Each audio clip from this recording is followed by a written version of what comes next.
syomkadan keyin buqin qilamiz. Bu dahshat ekan.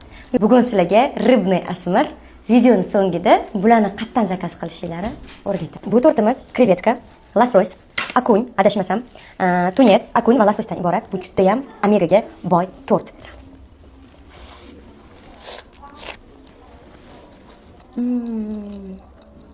Hozir trendga chiqqan skumbriya balig'i. Buni ham doda xo'jalari bo'ladi va oddiylari bo'ladi. Bu doda xo'jasi. Bu baliq albatta piyoz bilan yeyiladi.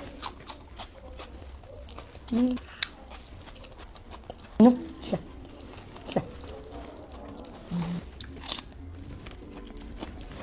Bu do'kondan eng asl qizil va qora ikralarni topishingiz mumkin. Men qizil ikra xush ko'rganim uchun qizil ikra zakaz berdim. Qo'shuvlab yesanglar ham Yapon va koreyslar nima uchun yosh bo'lishadi? Chunki ular faqat omega iste'mol qilishadi.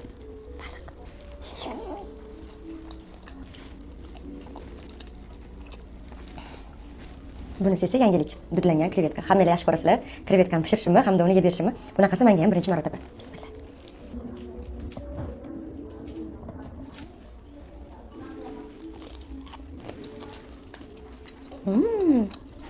Qaynatilib kapchit qilingan. Tuzlangan emas, kapchit qilingan. Kapchonni dasturxonni ham shunday ochadi. Menimcha buni kilolab sotishsa kerak, pachqalab.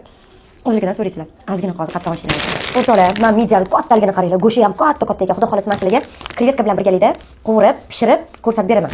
Bu dunyodagi eng qimmat baliqlardan biri. Tunets balig'i. Bu esa kapchonli baliq. Bu hozir trenddagi skumbriya balig'i. Adashmasam bu akun bo'lsa kerak, yana bilmadim. Adashmam mumkin. Bu losos. Adashmayman menimcha. Bu shu losos, tunets, akun va krevetkadan iborat bo'lgan tort. Bu silikon bo'ladi. Buni kilolab ham kesib ham sotishadi. Va losos va lososning ikrasi. Endi krevetka har doim men uchun top bo'lgan va bu mahsulotlarni 5 okean qatortol profiliga yozib yoki qatortol bozoriga borib do'konlardan olishingiz mumkin. Nomerlarini opisiyaligida bor.